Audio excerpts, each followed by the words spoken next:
Sahabat YKB, senang dapat menjumpai saudara dalam acara Wasiat Kekal berupa renungan firman Tuhan yang memandu kehidupan kita.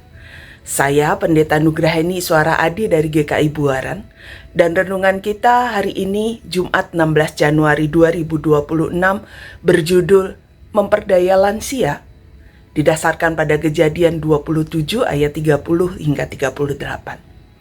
Namun sebelum kita merenungkan firman Tuhan, mari kita berdoa. Ya Tuhan Allah Bapa kami, saat ini kami akan bersama membaca serta merenungkan firman Tuhan. Kami memohon kiranya Tuhan menolong kami, sehingga kami dapat mengerti firman-Mu dan kami dapat menjadi pelaku-pelaku firman di dalam kehidupan kami sehari-hari selaku umat Tuhan. Di dalam nama Kristus kami berdoa, amin.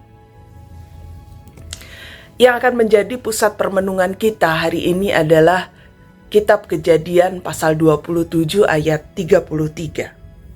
Dan dengarkanlah firman Tuhan. Ishak sangat terkejut dan berkata, "Siapakah gerangan dia yang memburu binatang itu dan telah membawanya kepadaku? Aku telah memakan semuanya sebelum engkau datang. Aku telah memberkati dia dan dia tetap sebagai orang yang diberkati." Sahabat YKB, kita sering mendengar berita tentang kejahatan terhadap lansia.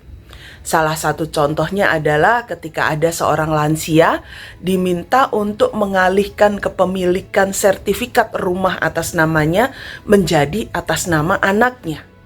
Namun apa yang terjadi? Setelah itu sang lansia justru hidup terlunta-lunta. Kisah-kisah seperti itu tentu saja dapat membuat kita merasa ngeri, bahkan enggan menghadapi masa tua. Kisah kejahatan terhadap lansia itu sudah terjadi sejak zaman Perjanjian Lama. Dalam Kejadian pasal 27 ayat yang pertama disebutkan bahwa Ishak sudah tua dan matanya rabun sehingga ia tidak dapat melihat lagi. Ribka istrinya dan Yakub anak bungsunya, mereka bekerja sama untuk memperdayai Ishak. Dan Ishak baru menyadari hal itu kemudian dan ia merasa sangat terkejut. Reaksi Ishak memang tidak dijelaskan lebih lanjut. Namun bisa dibayangkan kalau kita berada dalam posisi Ishak.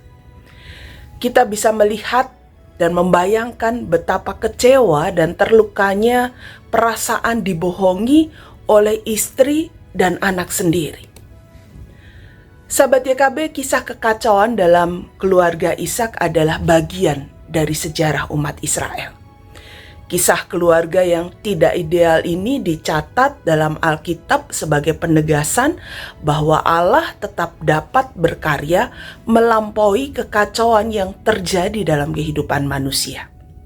Tentu saja hal ini bukanlah pembenaran atas tindakan Ribka dan Yakub terhadap Ishak.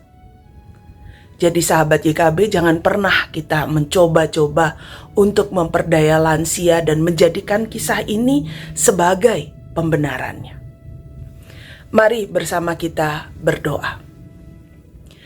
Ya Allah Bapa kami sungguh bersyukur untuk firman Tuhan yang boleh kami renungkan hari ini.